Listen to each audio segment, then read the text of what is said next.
Welcome to Joy of the Hang. I'm your host, Sharon Stevenson.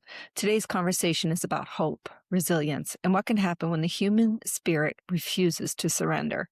Our guest today, Jody Mayo, was given a diagnosis that changes lives in an instant: glioblastoma, one of the most aggressive and difficult forms of brain cancer. For many patients, the statistics are devastating. The average survival time after diagnosis is often measured in months, not years, and the 5-year survival rate remains in the single digits. But statistics are not destiny. After being told she may only have about a year to live, Jody made a decision. She was going to fight for her life, her future, and her joy. Today, she is cancer-free. This episode is not about denying the realities of cancer. It's about exploring what happens inside a person when fear, faith, medicine, mindset, community, and determination collide. We'll talk about the moment everything changed, the emotional toll of hearing the words, "You have cancer," the science and statistics surrounding glioblastoma, and what Jody believes helped carry her through the darkest moments of her life. If you or someone you love is facing cancer, my hope is that this conversation reminds you that while statistics matter, stories matter more. And sometimes hope becomes its own form of medicine. Please welcome Jody Mayo. Welcome, Thanks, Sharon. Jody. Thank you. This is such an important topic to be discussing, so thank you for being here and sharing so vulnerably. So take us back to the moment you first realized something was wrong. What symptoms were you experiencing? Well, I had actually been hospitalized in Sarasota in 2021 for an unexplained brain hemorrhage. And I was in the ICU. And at the time, they called in my family and I thought, wow, is this it? And miraculously, 3 days later, I went from SMH, Sarasota Memorial Hospital, to Sarasota Yacht Club, SMH to SYC in 3 days. So, I was undergoing medical treatment or observation for about 2 years. And during that time, I kept going back to the neurologist and just saying, something's off. Cognitively, I was forgetting words. I was forgetting how to spell them. And I'm an author and a writer. That's how I made my career living. And then I also felt, even though I worked out every day, I felt weak. And so I was given an EEG in December of 2023, and the prognosis came back that I had epilepsy, which was astounding. I thought, how can that be? And unfortunately, it was a misdiagnosis. And I was up in Cape Cod visiting my 95-year-old mother and was taking her to the ER following an ambulance and had a headache, really bad headache. I'm in the ER with my mother, and she kept looking at me and saying, "What's the matter with you?"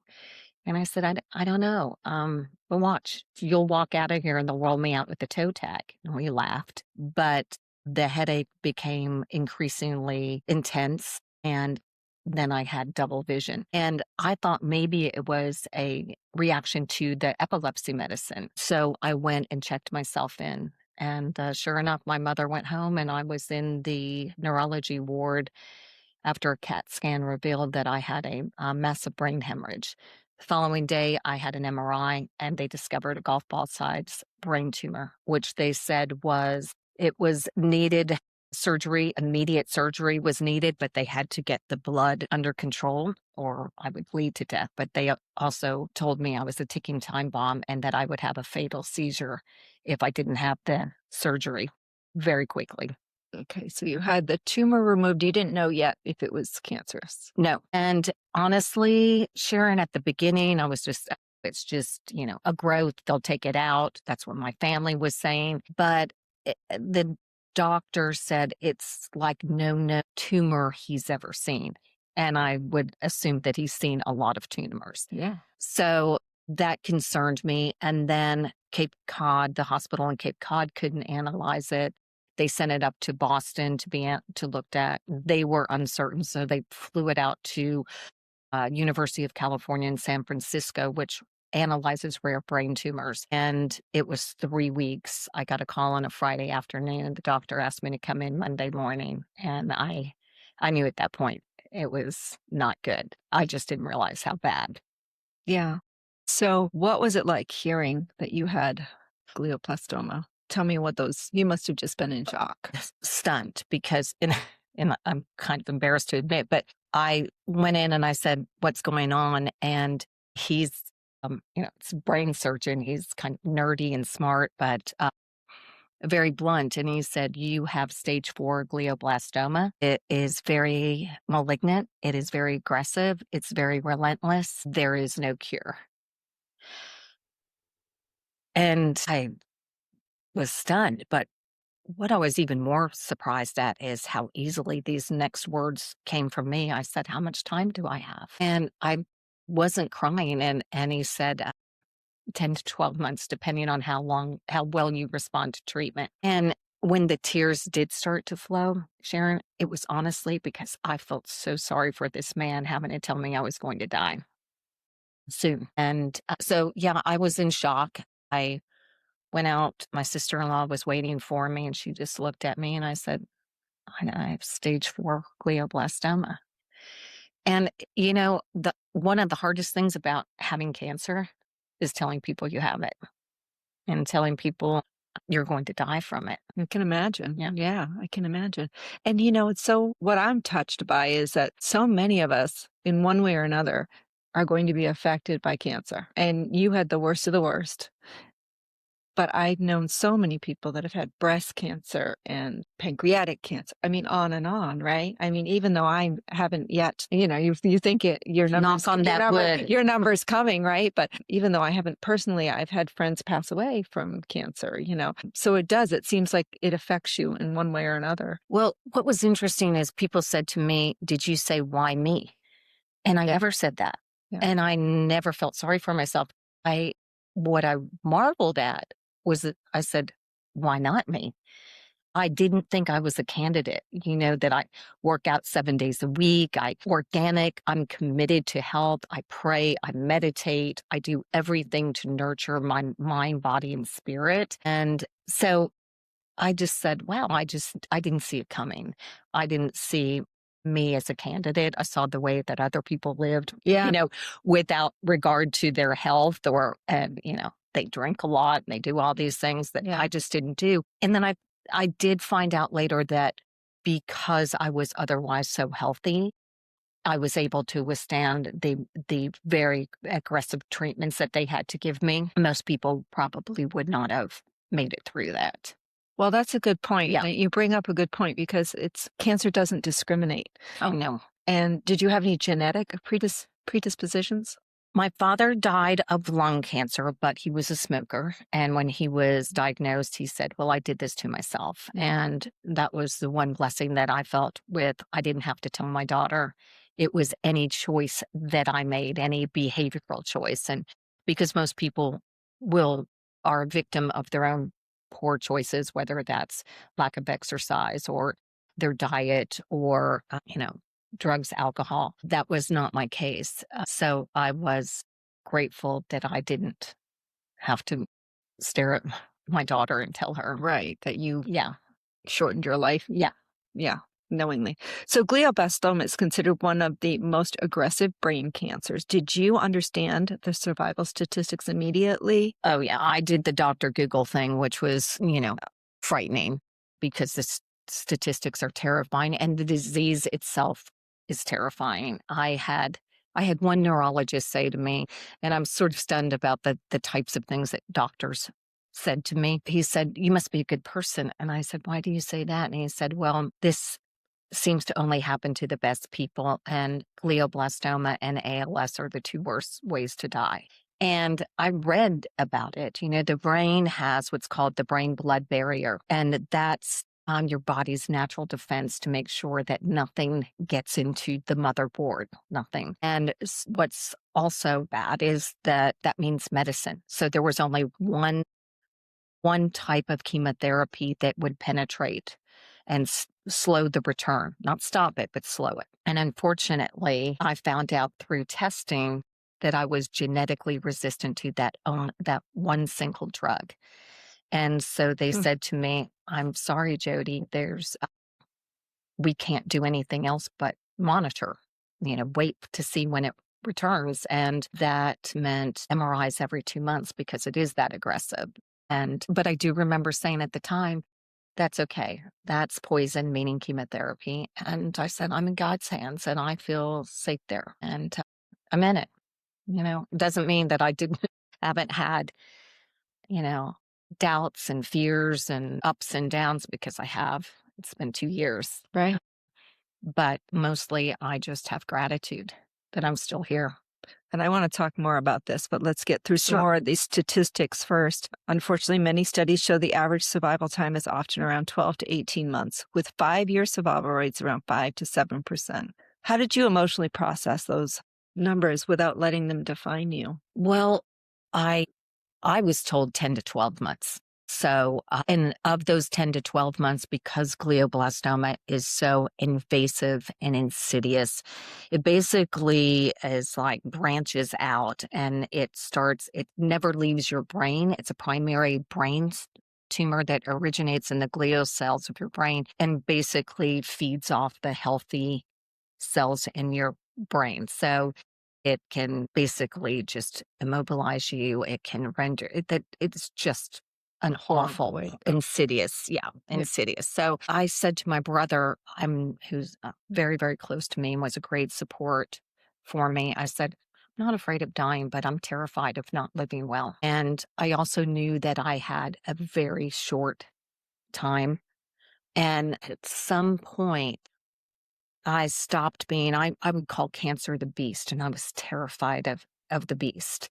And I was terrified to go in and see if the beast was back, with these MRIs. And then I decided that if I only had this amount of time, I didn't want to spend my life dying. And I started changing the way that I thought about it and started saying, if I have 2 days, 2 months, 2 years, now maybe even 2 decades, I was not going to live them in fear. I was going to live my life with gratitude. And I started, put together my bucket list.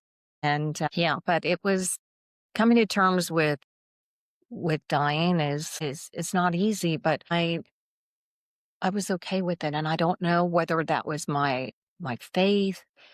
I'm not sure where that strength came from. But what was my choices? I was not going to feel sorry for myself. I was not going to dwell in illness. I was going to live in wellness and make, fight. I just decided not to die. Like you always have.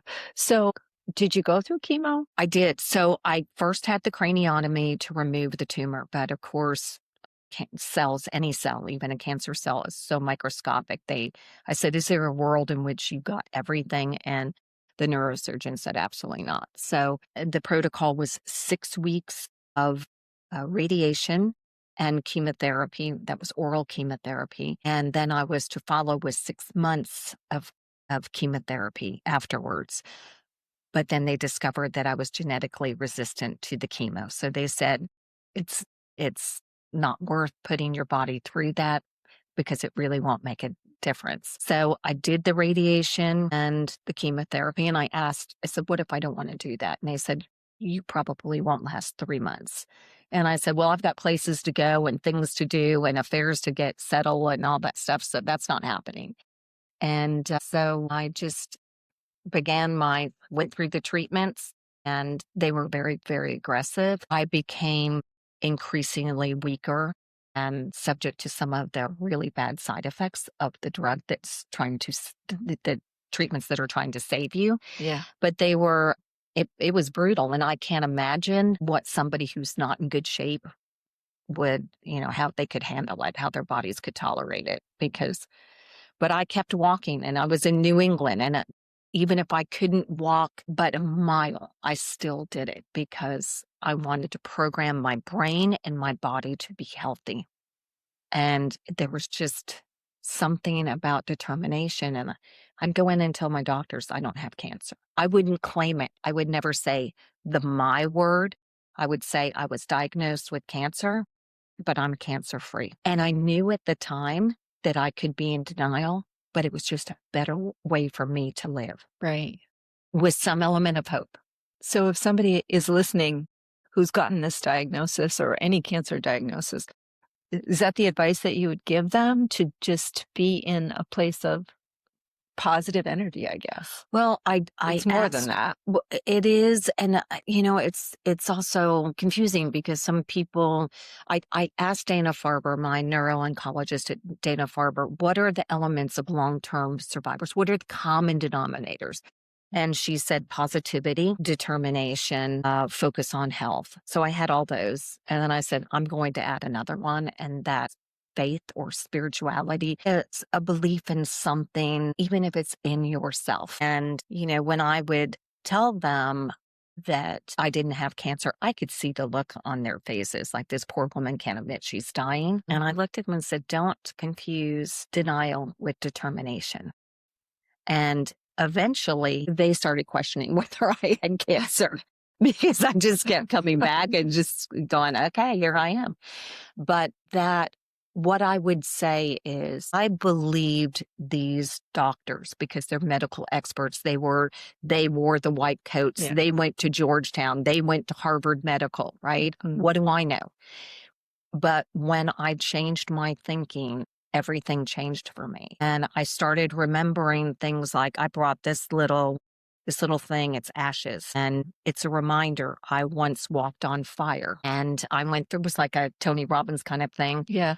And I was astounded. I saw the fire, I saw the flames, I saw the hot coals, and yet I walked over them 3 times imperviously, untouched. And I said to the woman who took Diane Sawyer over, I said, how is that possible? How is that possible? We're all energy. And her response to me was, because you believed you could. And that was life-changing. That's why whenever I have doubt, I've given away almost everything I own except for things that are important to me. Yeah. And this little thing reminds me, if I believe something, I can make it happen. So for our listeners who can't see us, what Jody brought with her today is a small vial. I would call it maybe it looks like a little jar, right? With a little cork top. It's probably about 2 to 3 inches tall and a couple inches wide. And it's half filled with ashes. The ashes from the fire that I walked over. Right? So, and wow, that's amazing. That's a cool thing to keep.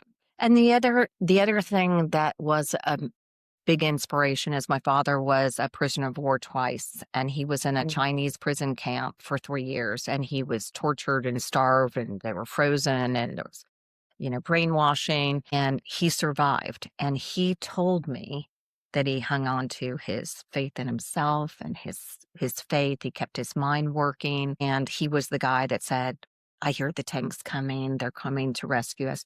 He said most of the men, they all had the same issues, but he said most of them died of what he called give-up-itis. And I said, okay, I'm not going to give up. And if I've now researched that there is a science to hope, and that people who are diagnosed with the exact same, both have glioblastoma, one believes that they're going to die, guess what they do? They die. Mm. And the other one that believes that they're going to live, hope and the quality of life always equates to the quantity of life. So I can't guarantee that my recipe is going to work for everyone, because in my 2 years, I've lost some people to cancer. And I sometimes feel a little guilty, like, why me? But I can guarantee that with hope, with gratitude, with determination, whatever life you have, it's going to be a better life.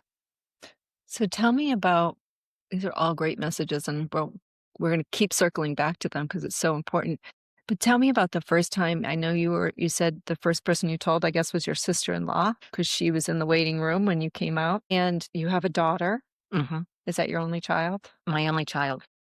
So when you started having to tell people what your diagnosis was, how was that for you? How was that for them? Tell me about some of those. That's such a good question. And it's interesting because I am writing a book about this journey, and there's a chapter saying the C word. And I said, one of the hardest things about having cancer is telling people you have it. And I will never forget the look on my sister-in-law's face. And she's a friend of mine too. She was a friend before she married my brother. Never forget that. I remember my daughter saying, Mom, I don't know how to live without you. And I'm trying to be strong, but my heart is breaking. Looking at my grandsons, my beautiful grandsons, thinking I'm not going to be there for a lot of their life. And my sister's anguish, I mean, sobbing. We were walking on the beach when I told her, and I'll never forget that. So it's almost harder to watch people that you love be so sad. And I remember a dear, dear friend who very ironically and sadly ended up coming out. She was a prayer warrior and there for me, and she got breast cancer. But I remember her saying, I know you want me to be strong. And I said, no, I want you to feel whatever you feel because this is sad. And if it were you, I would be very sad. So I'm not going to dictate how you feel. Yeah. Let's not sugarcoat it. It's sad. Yeah. But at the same time, you're wanting to honor their feelings of Mhm. sadness, but you want to pour all that positive energy into you, right? So how do you request from people that, especially your daughter and your sister, who obviously, and your grandsons, who obviously don't want to lose you, It right? We're does. all energy. Yep. That positive energy has to stay around you. So that's difficult, One right? one of the things that I would say is I don't want your tears, but I need your prayers. Yeah. And prayers are energy. And I think we've discussed that when we were together a few weeks ago, that it's palpable. Energy is palpable. And I am very, very blessed that I had people coming out of the woodwork, people that I hadn't heard from in years. I don't even know how they found out of my illness, but the prayers were amazing. And I realized how healing positive energy is and how detrimental negative energy is. And so I had to make some choices about people in my life, how I wanted to spend it. I wanted to focus. If I had little time, I didn't want to spend it with people who are not in alignment with the things that I value. And so I would do this little thing, love and light, and out of my life, and just let them go without saying it, because we do have to protect our energy. We do have to be our own health advocates. We do have to nourish everything with our body, soul, and mind with positive thoughts. And it makes a difference. Why do you think sometimes it takes a life-threatening diagnosis to make us change our ways and to protect our energy and our peace? I'm grateful I've had some other crises in my life. My daughter was very ill and it brought me to my knees. And I remember feeling very helpless and praying like one of the first times, and I wasn't particularly spiritual. And it was on my knees that I prayed and I felt something, some energy that seemed loving and healing. And I got up as a different human being. But very often you hear about people who are either at the end of their journey in life that start seeing that, getting that perspective and putting their priorities in order. I think we just go along thinking that we're in charge and everything's fine, and we're impervious to the world and events, or like me thinking, I never thought I'd get cancer. Right. So Yeah. in some ways, it's been a blessing and an awakening, and I have crystal clear perspective. The issue that I'm facing now is, where does that put me now as a survivor? What do I do with this time that I've been given now? Mhm. How do I integrate into a world that I don't feel completely in tune to? Physically, I've changed. I have a grapefruit bald spot from the radiation. The oncologist told me my hair would never grow back because they had to radiate so intensely on my brain. So most people, when they get radiation, it's in different parts of their bodies. Mine was right on my head. Yeah. And I looked at her and I said, with all due respect, my hair will grow back, but the tumor will not. And that's just the way it'll roll. And when I went back and showed her that I did indeed have some chia pet action going back there, she said, Jody, most people don't live long enough. And I said, well, then don't tell them. Mm. Don't tell people they're going to die. And when they just tell, these are statistics. I'm an individual. Yeah. And I'm an outlier. But statistics don't account for individual genetics, determination, focus on health, all the things that I'm doing. Yeah. And the it's a difficult balance because you don't want to give people false hope, Right. but you don't want to eliminate hope altogether. And to look at you today, you'd never know you were ever sick because you do have a full head of beautiful hair. And do you have any other symptoms that? None. None. And I went from every 2 months scans because no, I am on zero medication. I don't take medication for anything. I say I meditate, I don't medicate. The scans then went to every 3 months. Then they went to every 4 months. There's no sign of cancer. There's a little residual scarring from where they did the craniotomy, where they removed the tumor. That's completely natural. But my neurologist says not only do I have, it's my brain cancer free, but it's a very healthy brain for a woman my age. Do you mind sharing your age? I am 66. 66. So you're Yep. still young. So let's talk about what you do. So you meditate. You've mentioned that several times. You pray. You exercise. And is that just walking or what else do you do for exercise? I walk a lot. I swim. I love to swim. I was doing yoga for a long time, but then because of the nature, I wasn't supposed to be upside down and that sort of thing. But strength training is very important. And what's interesting is now that I am surviving longer, I was ignoring the normal types of care and feeding that you have to do, the, mammograms and colonoscopies and, those sort of things. And now I'm doing those because I thought, well, what difference does it make? And that's one of the traps of being told when people think just accept death as a destiny. That's one of the things. They quit taking the medication. They just go, well, what difference does it might make? I might as well drink. I'll go ahead and eat the bag of Fritos. I'll do that. And so. Interesting. That makes sense. I could see where people would be like, if I've got 12 months. Yeah, I'm going to live it out. Yeah, let's go out on a high here. Mm-hmm. Interesting. But you went the opposite. That was always my course anyway, but I would double down on it. And one of the things that's come up, because AI has been sort of an editor for the book that I've been writing, which is really posts that I put in a website called Caring Bridge. And was a way for me to keep in touch with people and let them know how I was doing and throughout my journey. But then it really became more about sort of a cathartic way for me to express my emotions and what I was going through, not just physically, but emotionally and mentally, because it's like, whoa, wait, now I'm some kind of medical miracle and I'm not going to die.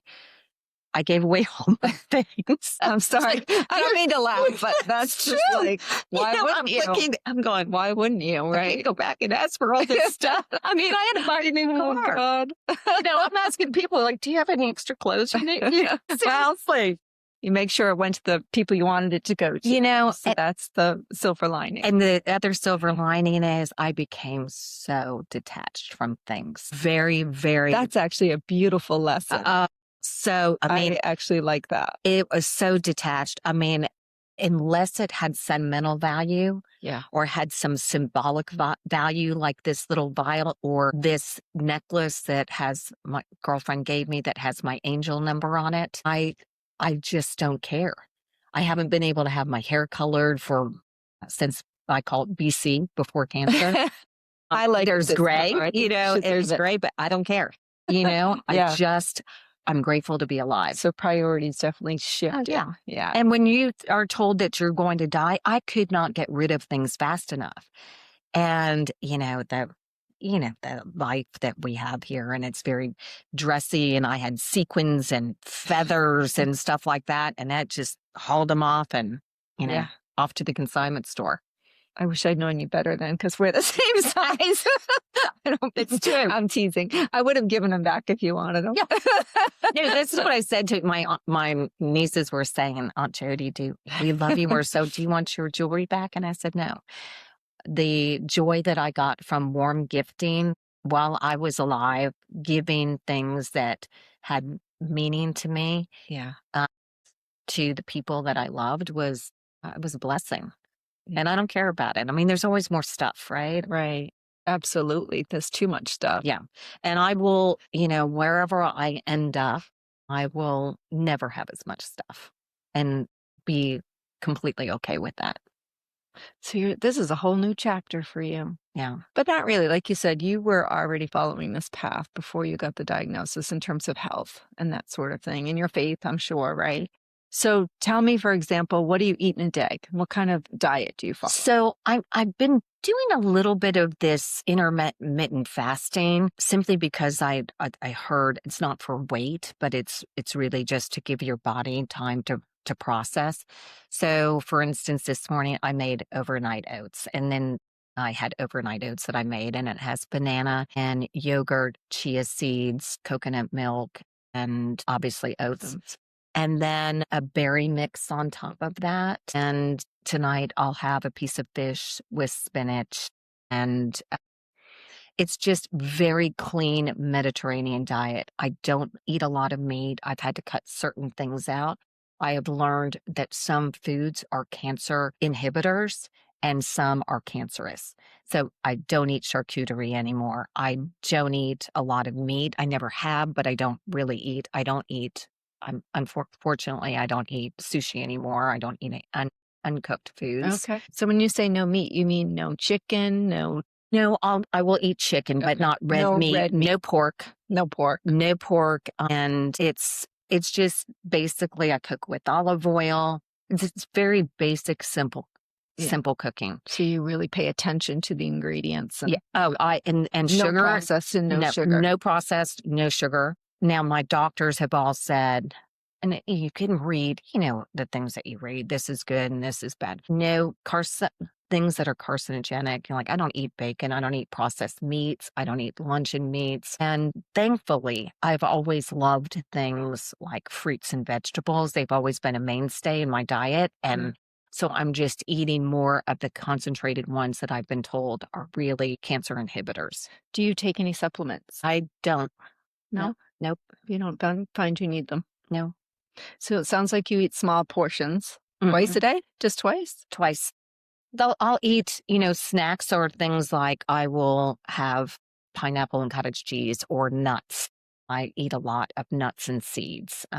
But everything is very natural, and I read the heck out of ingredients. And if there's a barrage of them, I stay away. If the sugar content, so many people think that they're eating healthy things like yogurt, and then they're getting like flavored yogurt, right? And there's a ton of sugar in it, or or some kinds of bars, Nutri-Grain bars, or just even just a protein bar. By the way, they're not good have for you. Some of them have a tremendous amount of sugar. Yeah. So that's not. I've heard that cancer. I mean, sugar is cancer food. So I'm not feeding the beast. No, you absolutely. I'm starving him. Very careful. Yeah. And you talked about drinking water. Mm-hmm. Well, that water is a big thing. Now I have to tell you that I probably shouldn't be drinking any wine or whatever, but I will occasionally have wine, and tequila is a new drug. It's one of the cleanest alcohol. I'm not advocating at all, but you also have to live your life. And I'm trying to assume a life as consciously, but without having so much restriction that it makes me feel like I'm sick because I'm not sick. Yeah. So we've talked about health. How important have relationships been in your healing? Good relationships. Incredible. I really believe that my friends and family have absolutely carried me through this. I could not make it without their love and support.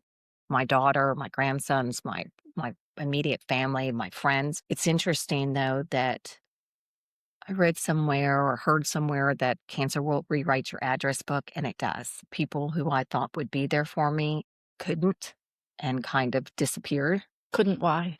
That's theirs to answer, but I understand that some people just can't face it or don't. I don't know. But I friends from high school that I haven't seen. I mean, I told you my age, so that was a while ago. Yeah. They came out of the woodwork. I had somebody writing me that I didn't even remember from high school, writing me a note once a month. So every day, the community in Sarasota was sending me flowers, and Karen Harmon was saying, everybody's asking what they can get you. And I said, I don't need any more flowers. But I was up in Cape Cod for 4 days. And I was running out of clothes, and I was living with my brother, and I was blind in my right eye. And I said, I'm not sure a delicate way to ask for underwear, but I could sure use some. So the other thing that Why were you blind? Wait, you just brought up you were blind in one eye. Why? Because the tumor was sitting on the ocular center of my brain. And when I had the headaches, it was also accompanied by double vision. And when I was hospitalized the first time, I thought I had COVID with the brain hemorrhage. And my spoon was disappearing, my fork was disappearing. I was like, what is going on? And I didn't realize this, but I hit a car. And it wasn't just a car, it was a truck that could have had its own zip code. I didn't see it. Wow. It was because I didn't have vision in my right eye, and I didn't know it. Wow. So, but they said my vision may never return, and guess what? 100%. Wow. I'm here to get my next scheduled eye appointment on Monday. And so that's been an important part too, is just making sure that, that everything else is still working. I feel like I'm sitting with someone who experienced a miracle, really. That's the word that just gave me goosebumps. That's the word that even medical science is using. So they were so confused that the pathology and the prognosis did not match the patient that they sent the tumor samples back to the pathologist to say, are you sure? Look at this again. And they said, no. We don't understand why she's here, why she's doing as well as she should. And I think my neuro-oncologist said, well, you can give her the news, but she's probably out walking somewhere. And then they even sent it to the National Institute of Health. And they came back and they reclassified it as saying it's still a high-grade glioma, not yet identified by the World Health Organization. So it has all the attributes of a glioblastoma, all the same like chicken wire and all this gross stuff. But because it's behaving so differently in me, they're reclassifying it. Wow. But I asked, well, what does that mean? Maybe a better prognosis, but I was also told that it was synonymous. It's still a stage 4 cancer. Wow, that's good. That hasn't reappeared. So were there alternative therapies, lifestyle changes, nutrition changes, or spiritual practices that became important to your healing journey? So I was not a candidate for any kind of clinical trials. The only known drug, I told you I was genetically resistant. So I would go in for acupuncture once a week. I did Reiki healing. I was doing literally, I was grasping for anything, for any shred of hope, for any shred of possibility. And when I was on my bucket list tours, I went to a lot of churches. I prayed at the House of Mary. I drank so much holy water around. I said, well, if I don't die of glioblastoma, I might die of dysentery, because I was just drinking out of wells and that sort of stuff. But, I would do things like meditations. And I remember going to 2 angel meditations, and some people might think this is kooky, but I don't. And at one, I was there with a friend, and we were supposed to see auras of light and different colors of light, but I only saw like whitish light. And then the instructor came up to me, and there were probably 15 people in the group, and she said, you're surrounded by light. Light is energy. Didn't know what to make it. And she said, it's actually silver light. And she said, that's the presence of Mary Magdalene. And I said, oh, that figures. She's probably gone, well, I was a bad girl too. And there's still room for you in heaven. And then my sister took me to Mirrorball when I finished my treatments. And we were in this room and it was like that sort of drum therapy. And I had a mask, a really heavy mask over my eyes.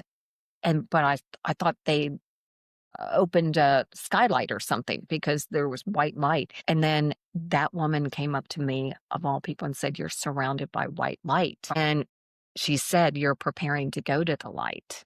And that scared me because that was right after treatment. Of course, still planning on having a short runway, but that it was also a beautiful thing. If I was going someplace, I was going to the light. Yeah, that is a beautiful message.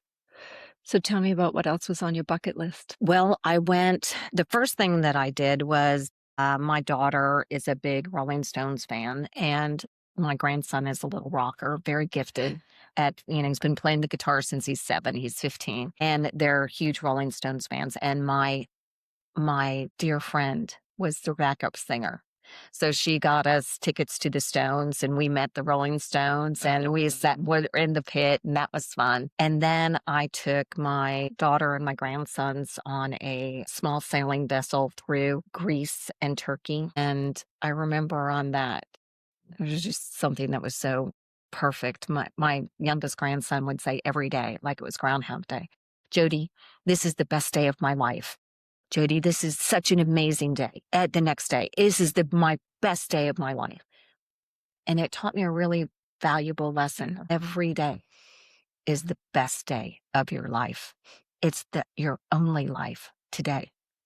I have to tell you, when you first told me this a few weeks ago and we were talking, it brought tears to my eyes. It still does. And I remembered that. And every day I wake up and say that. And so you made a big impact on me just by sharing that story. So I want to thank you for that because it's so true. We take for granted that we can get up out of bed in the morning, and so many people won't. I know. And I just like every day, sunsets and sunrises were not guaranteed them, but boy, do I cherish them. Yeah. Every single And night. there's something beautiful about seeing the world through a child's eyes.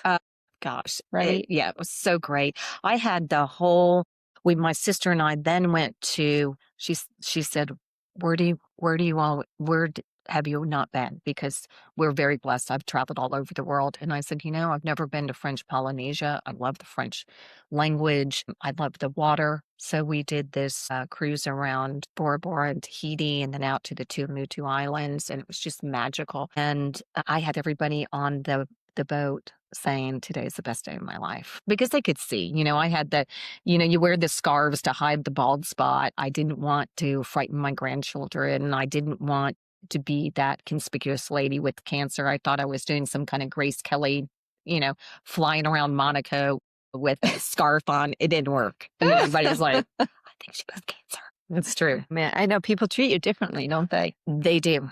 And now what's kind of bizarre is sometimes when I haven't seen people for a while, they look like they've seen a ghost. And some people will say that. I feel like I've seen a ghost. And, and now I've become, sort of, there's labels, survivor, mirror.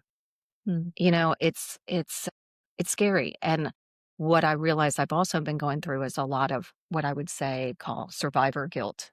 Because it's like, I'm not special. Why me? Why was I saved? Why do other people die who have faith and determination and good health and diets and energy? Why don't they make it? Why have I? And the only thing that I can make of that is that I'm here for a purpose, and my purpose is to help others, to give hope, to help raise awareness for cancer causes and to raise money for cancer causes, which I have, and to, and it's really not, cancer has been the catalyst, but there's been a deeper transformation spiritually and emotionally. And it sounds strange to say it's been a blessing, but it's also been tremendously isolating because I'm not the same person anymore, and I don't know where I belong.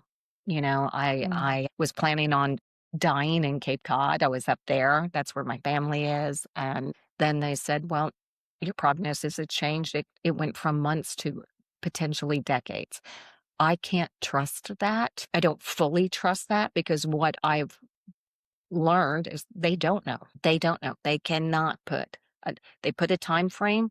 I believed it. I got rid of everything. I made decisions that, financially haven't served me that well, but I'm just determined to cherish every day. Yeah. I mean, the reality is none of us know No. how much time we have, No. right? None of us do. No, but not everybody, and this is the big thing, the big differentiators. Not everybody has been told they're going to die, Right. and when. Right. That's the Right. And because I think in the back of our minds, we're all like, no, someday we're going to die, but Right. when we're old and gray and, Hopefully, right. exactly, Yeah, right? hopefully. Yeah. But that doesn't always happen. There's Right. a little girl, Peyton, who died of brain cancer at 5. And, I helped raise money for her mother's foundation in her honor. And she's a little angel. So it's the sections of my book, as I was explaining before, were dying, and that's making peace with it, which was easier than I had thought. And I'm not saying this to impress you, but to impress upon you that even my brother, people have said that you handled this with grace. I didn't know any other way, because if I was going to die, maybe a legacy could be she was strong and courageous and faithful and inspirational. And then my life would have meaning, more meaning than it would have otherwise. And I'm still hoping for that. I'm still hoping to help. So let's talk a little bit more about your book. So one chapter is about dying. It's one part is about dying. The first part, there's 4 parts. Yeah. So you handled it one way. How do most people, do you think, if they were to get that news that they have a death sentence and it's, Imminent. it's imminent within the next 12 months, 24 months? I mean, what advice would you give somebody that's getting that kind of news? Well, there's 2 things that you can do. You can curl up and die, Then die. and feel sorry for yourself and make other people miserable, or you could make the most of your life, whatever life that you have. And I just chose the latter. And I can't say that that was initially. I cried a lot. I was tearful and I was fearful and I was terrified of every MRI. And there's a term called scanxiety, and that's the anxiety. And I remember my sister saying that maybe I should get some kind of medication to help me, because just days before I had the MRI, I would just, be really anxious. And so I talked to my neuro-oncologist, and she said, Jody, you're handling this really well. You can either walk through your emotions or you can medicate. And I said, I think I'll just walk through my emotions and pray. And I did. So at some point when I decided this is for the birds, I do not want to spend, if I've got 10 months to live, I do not want to spend them crying and fearful and tearful and just, I'm going to go squeeze, the juice out of a lemon. Just, go enjoy life. And humor was a big part. I remember going to my first day of radiation, and it happened to be April Fool's Day. And I'm known for being just a prankster on April Fools. And I remember going, I don't know, I'm going in for my first radiation treatment. I don't know if I want to do this. And then I said, heck yeah, I do, because that's who I am. And I don't want to stop being who I am. And I played April Fool's jokes on everyone. And of course, they were all blindsided because they were like, she's going into radiation and she's playing jokes. Yeah. But I think it gave some comic relief to them too. It's like, she's still Jody. Yeah. She's still living. Lightens the heavy mood, right? Yeah. What surprised you most about the cancer journey that nobody prepares you for? Oh, that's such a good question. And I don't know that there's a single answer. I guess viewing it as a blessing, because I wouldn't see that coming, right? I mean, you would think, oh, Right. it's a curse. But now that I have survived it today, at least for today, I don't know how Yeah. long it will be. I have no idea. But the name of my book is Dying to Live. And I said it's because I was dying to live when other people were complaining about what I thought was just minutia. It's like, are you kidding me? I'm just dying to live. And then I realized that the larger meaning became and evolved to it was in the face of death that I learned to live my most authentic self. That's a great lesson. Yeah. Yeah. Yeah. And I learned what's important and what's not. I don't sweat the small stuff. You know, I went through this phase that I think it was early on that it was I called it my bitch slapping phase because I just wanted to shake people and say, "Are you kidding me?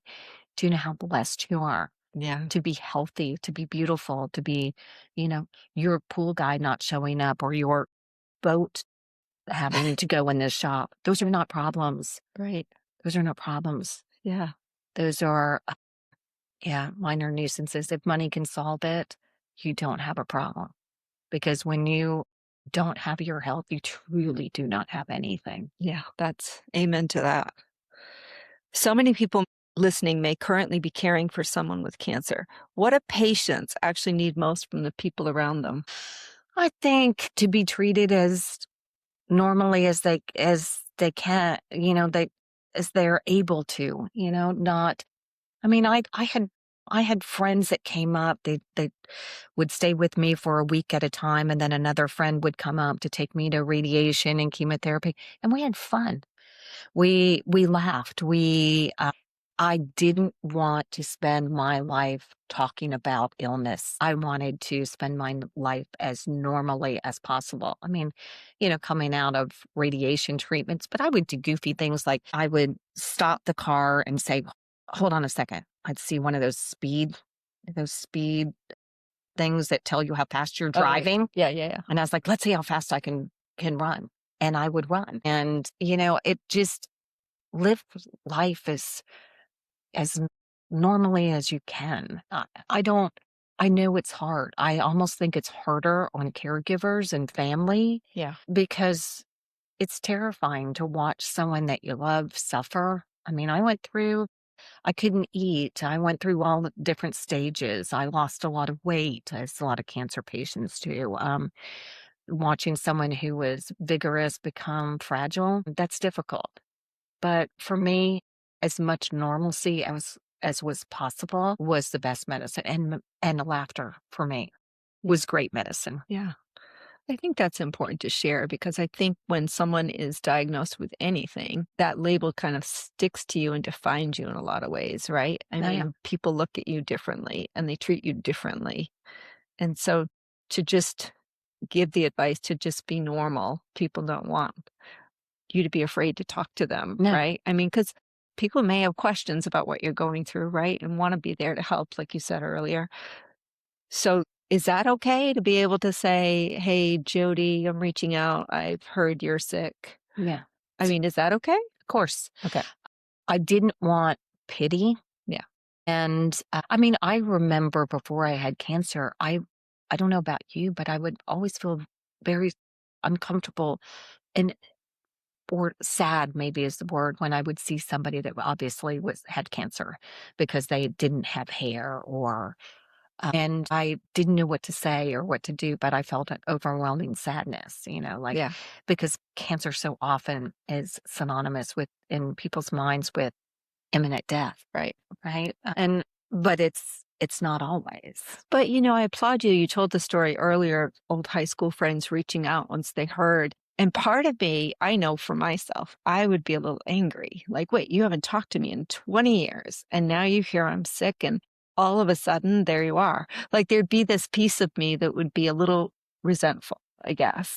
So I'm curious. Do you understand what I'm Yeah, saying? I do. So I'm curious, like, you obviously have a much, much better attitude around it than because my initial reaction would be like, you know, I don't need you in my life now. You haven't been here for me for 20 years. I need the people in my circle that have been here. You know, it's weird though, because the woman that I thought for probably 35, 40 years was my best friend never came to see me. She told me that she would come see. Now, this I'm diagnosed in February. I'm given 10 to 12 months to live. She said she'd come see me sometime in May because she'd need me then because with the chemotherapy. Well, first of all, she was obviously not in touch because I wasn't going through chemotherapy. I couldn't take chemotherapy. And there was an urgency with a very shortened life expectancy that she didn't seem to, it wasn't a priority. So I struggled a little bit with resentment with that. But I have to tell you that resentment is also a negative emotion. Yeah, it is. That I was unwilling to have at any cost. And I had to find forgiveness. Now, does that mean that I feel the same way about her that I did in the past? No. I had complicated relationship with a man who, and he kind of was in and out. And I think he had experienced enough loss in his life that this was difficult for him. But I became angry. And then I was like, anger's a negative emotion too, right? And then he decided that he wanted to come back in and be supportive. And people said, why do you let him do that? And I said, because I don't want to die and have him feel bad. And anybody that wants to step up and be a good person and find their soul and find their goodness and find their compassion, I have to allow that with gratitude. And I didn't want anyone to have regrets when I died because I certainly wasn't going to have them, which meant I had to blanket forgive everybody. Wow. You're so strong. You really are. I'm so impressed. I mean, to go through all you've gone through and be so generous of heart, it's really, really moving for me. So I appreciate you sharing it because I'm learning a lot. I mean, you're you're mentally strong. I think that there's some level of self-protection and selfishness in this because I realize that these things are toxic. And I did not want any level of toxicity in my life, period. Whether that's friends or thoughts, I am in control of my thoughts. And I wanted them, if thoughts are things, choose the good ones. Yeah. And we all know when you experience anger or resentment, you can feel it physically in your body. Fear, right? Those could potentially, and some people believe that they will ultimately lead to creating tumors, creating unhealthy cells, energy that creates unhealthy cells. Yeah, that's true. I was not willing to do that. And it is so freeing. Forgiveness is so freeing. And, it's sort of it's the root of all spiritual practices because God knows I've been granted for forgiveness and I am not judge and jury. I forgive everyone. Well, it's so true. And I mean, if I'm being honest, of course, I'm guilty of not reaching out to people either. So, right? I mean, and in times of crisis, you do want to. I had a friend recently that passed from cancer, and I had regret about that one because I found out through another friend that she was very sick and didn't have long to live. Well, I texted her and said, hey, we haven't talked in a few years. Heard you're not feeling well. She texted back and I said, well, I'll call you in a couple of days. Well, I didn't call in a couple of days and she died that week. Oh, God. And so it was just one of those like, wait, I didn't realize I didn't have more time to pick up the phone and call, So it's, that's an awakening of make the call. Make the call. Say what you need to say. And I think part of me didn't, well, A, I thought I had more time, but B, it was like, it had been a while and things didn't end well when our friendship kind of started to dissipate. So, but she was a dear friend. And after, I didn't go up for her funeral because she was in Maine and I'm here in Florida. Her daughter sent me a message and said, I want you to know how much you meant to my mother. And it just broke my heart. Yeah. So, yeah.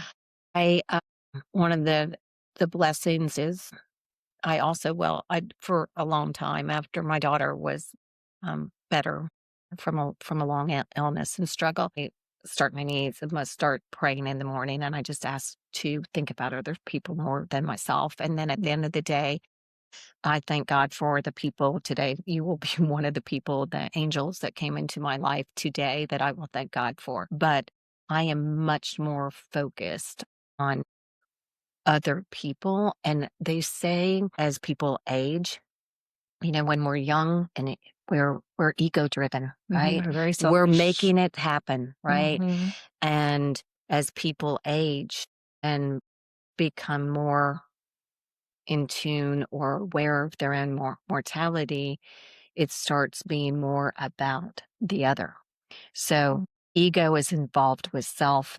The spirit, our spiritual aspect of our lives is concerned with the other. And so that's where that journey is for me now, is really focusing on how can I help? Why was I saved? And what do I do with this additional time? And I know that's not going back to the life that I had. It's to help other people who are struggling with this journey or any cross that they are bearing. It doesn't have to be cancer, because life will throw us curveballs. Children die, children get sick, parents, divorces. It's our beliefs affect our biology, and I'm just choosing the good ones. Yeah, I love that line. Our beliefs affect our biology. It's Down to the so cellular true. level. Yeah. It's true. It is true. It's science. I agree. I mean, you don't have to agree. You're right. It's science. If someone listening today was just diagnosed with cancer yesterday, what would you want them to hear from you right now? Don't give up. You're not a statistic.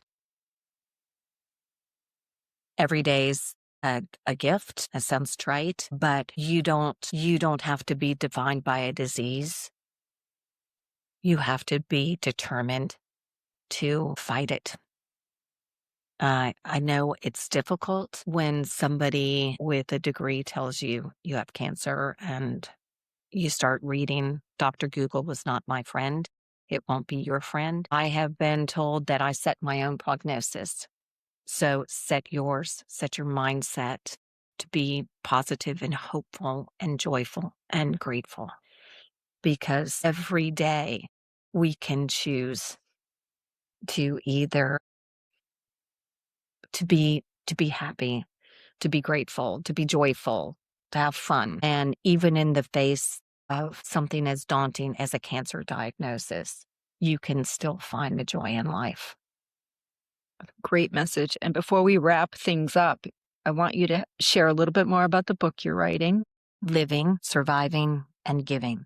Because as I looked through, and these are almost sort of divine, I thought, okay, I had so many people say, you have to write a book. You have to write a book.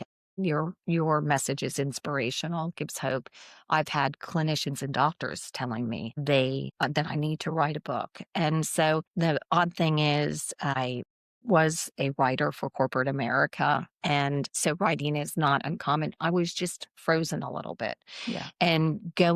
But I realized that a lot of the book was already, or the skeleton was already in my Caring Bridge posts, which I wrote, informed friends. But then it really became just a cathartic journey of journaling how I was feeling.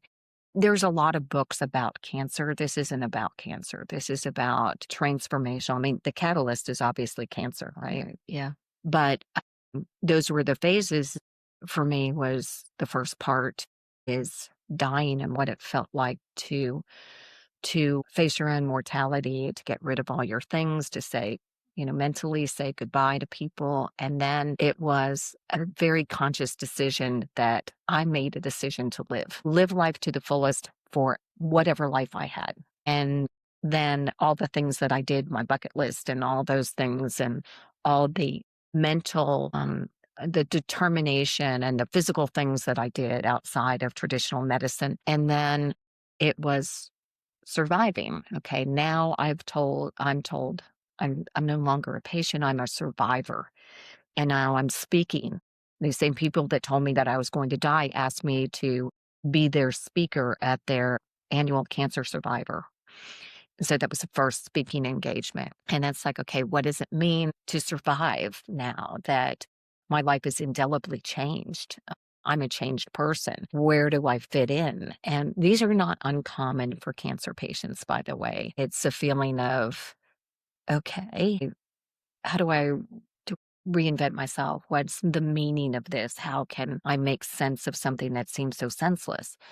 And then for me, it's just the joy that I have in giving.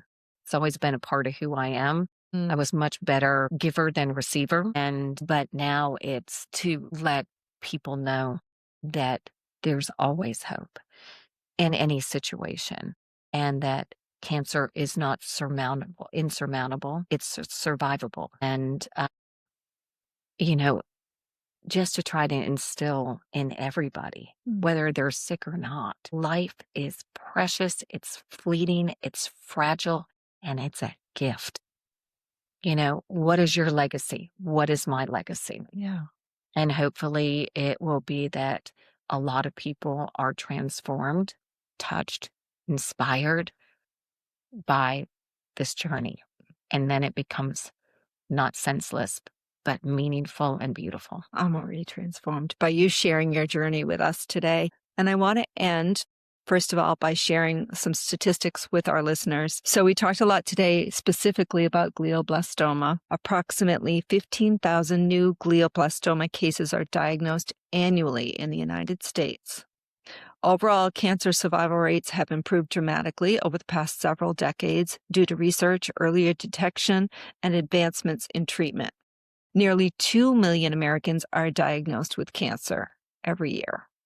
More than 18 million cancer survivors are currently living in the United States today. So that's a good number. We're going to end, Jody, with what I call the connection round. So just answer in short, one word or one sentence. Right. Are you ready? All right. All right. Number one, what moment made you feel most alive during your cancer journey?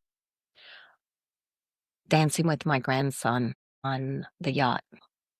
That's a beautiful memory. Who became your greatest source of strength? There's two, I think, my brother and my sister. My brother and my sister. And of course, the Almighty God, Yeah, right? and my deceased parents. Oh, Yeah. Number three, what is one thing you no longer take for granted? Life a day. Life a day. Mm-hmm. Health. That's a good one. Number four, what does hope mean to you now? That there's always a chance for another sunrise and sunset. Always. And finally, number five, what brings you joy today? Another sunrise and sunset. Yeah. Seriously, just living, spending time with family and friends, doing things like this that may touch the hearts and minds of somebody who could be struggling like I was. Yeah. Yeah. Well, unfortunately, 2 million people, or nearly 2 million, will be diagnosed, and hopefully your message will get to some of them and help them through their journey. So what an extraordinary conversation we've had today. Jody's story reminds us that medicine matters, science matters, research matters, but so does the human spirit. Glioblastoma remains one of the most aggressive cancers, and for many families, the journey is heartbreaking. But today's conversation is proof that statistics do not tell the whole story. Behind every number is a human being, a family, a fight, and sometimes an outcome that defies expectation. To anyone listening who's walking through illness, grief, fear, or uncertainty right now, may this episode remind you that hope still belongs in the room. Jody, thank you for your courage, your honesty, and for sharing your story so openly with us today. And to our listeners, thank you for being here for another episode of Joy of the Hang. If this conversation moved you, please share it with someone who may need encouragement today. Make sure you're following the podcast on Apple, Spotify, and YouTube so you never miss an episode. Until next time, keep showing up for the people you love and never underestimate the power of hope. Oh, that's beautiful. Thank you, Sharon. Thank you for having me. Really, really blessed. It was an important episode, so thank you very much for being here.